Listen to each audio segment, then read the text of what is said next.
Vinheta na tela girou o assunto, hein? Sexta-feira, dia 15 de março, é celebrado em todo o mundo o Dia do Consumidor. Além de promoções, brindes, descontos, que são oferecidos por lojas físicas e até online, e a gente, o consumidor, claro, oferece, aproveita e muito, a data também deve ser uma ocasião para a gente refletir sobre o consumo consciente e também sobre direitos dos consumidores e consumidoras. Para falar sobre esse assunto, no quadro Fala Defensoria de hoje, recebo o defensor público Luiz Fernando Babi Miranda, que é coordenador auxiliar do Núcleo Especializado de Defesa do Consumidor da Defensoria Paulista. Seja bem-vindo.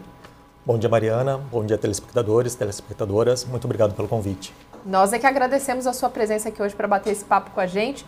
Vamos começar falando de Código de Defesa do Consumidor, né, Luiz? Desde quando ele existe e por que ele foi criado? Traz para a gente um pouco o contexto que criou a necessidade da criação do Código. Então, o Código de Defesa do Consumidor é uma lei do 1990 e ele vem num movimento, uma tração de movimento de defesa dos consumidores da década de 80.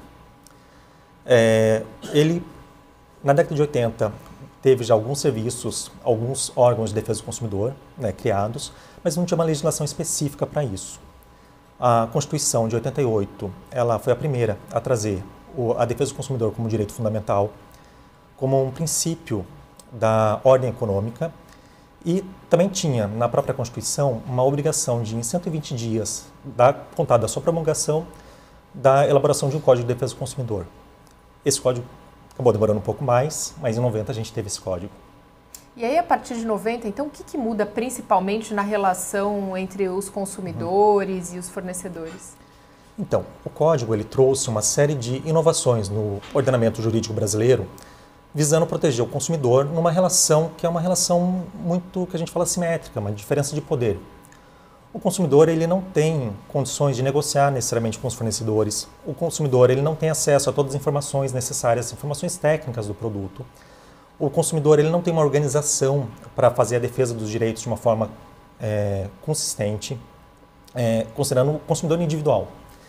E nesse sentido, o Código de Defesa do Consumidor ele trouxe regras mínimas para a defesa do consumidor, mas ele tem uma característica muito importante, não só de regras mínimas, mas ele é um código que a gente fala que ele é principiológico, ou seja, ele traz regras, indicações de como proceder, ainda que a gente não tenha uma definição expressa específica para aquele problema no código.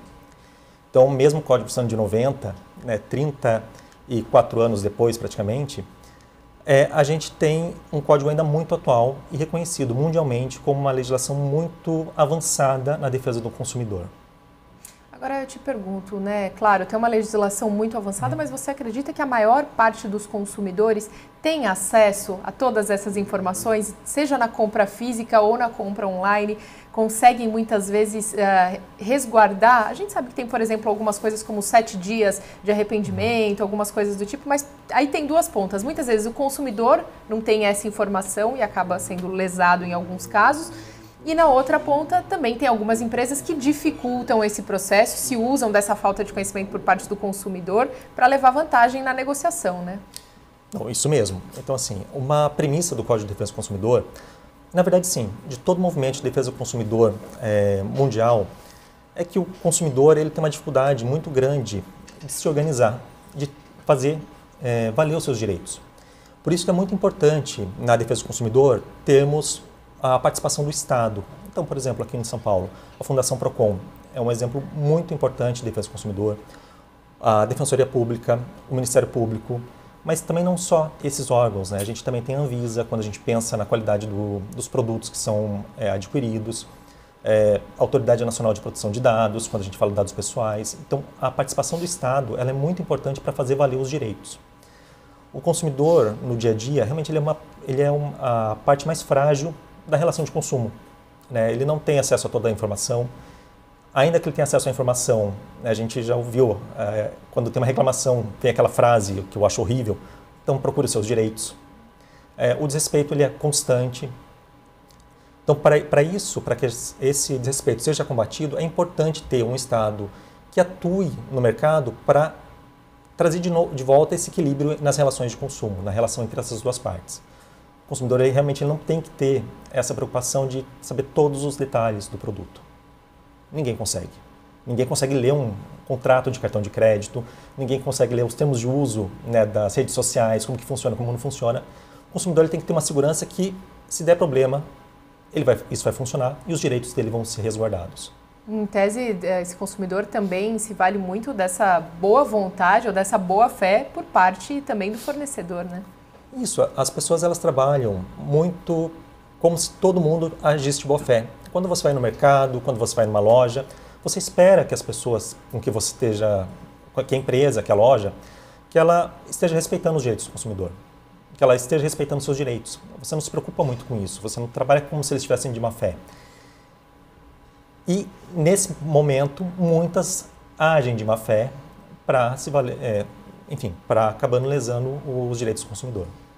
E quando a gente fala em compras online, né? As compras online explodiram e eu imagino que também consumidores lesados, na mesma proporção, tenha aumentado também com essas compras online, né? Dificultou um pouco mais essa relação ou abriu mais brechas para que algumas empresas acabem ludibriando muitas vezes ou prometendo, vendendo algumas coisas ilusórias para esses consumidores? Então, nesse mercado das compras virtuais, é muito importante que o consumidor ele tenha alguns cuidados que ele teria se fosse uma compra física. Obviamente, considerando que as pessoas não conhecem qualquer loja, porque você às vezes não tem uma loja, mas é importante que sempre se procure uma referência e não simplesmente o preço mais barato.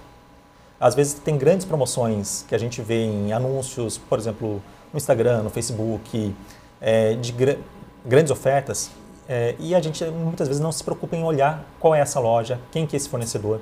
Isso é muito importante. Por quê? Porque nas compras virtuais, muitas vezes você não tem o custo é praticamente zero para você criar uma loja falsa e para poder lesar o consumidor. Então é muito importante que nessas compras virtuais o consumidor ele tenha esse cuidado, procure referências, procure o site oficial da empresa e desconfie muito mesmo, de ofertas que parecem que caíram do céu.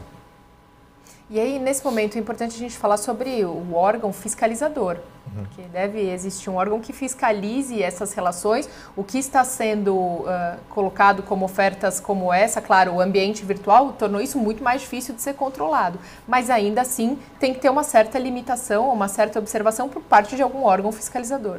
Sim, então por isso que é muito importante quando houver alguma violação de direito, quando o consumidor se sentir prejudicado, que ele procure os órgãos de defesa do consumidor, né? Aqui em São Paulo, por exemplo, tem a Fundação Procon, que é uma fundação estadual, Procon estadual, como nós falamos, mas também tem Procons municipais. É importante também procure fazer reclamações nas agências reguladoras, quando for o caso, porque sem esses dados fica muito difícil desses órgãos, da Defensoria Pública, do Ministério Público, de atuar na repressão a esse tipo de conduta. Então, a Fundação Procon ela tem um trabalho muito bom, fantástico. A Defensoria Pública também, quando acaba tendo notícia desses fatos, ela toma as medidas judiciais cabíveis, se for necessário entrar com uma ação, o Ministério Público também, para tentar coibir esse tipo de lesão.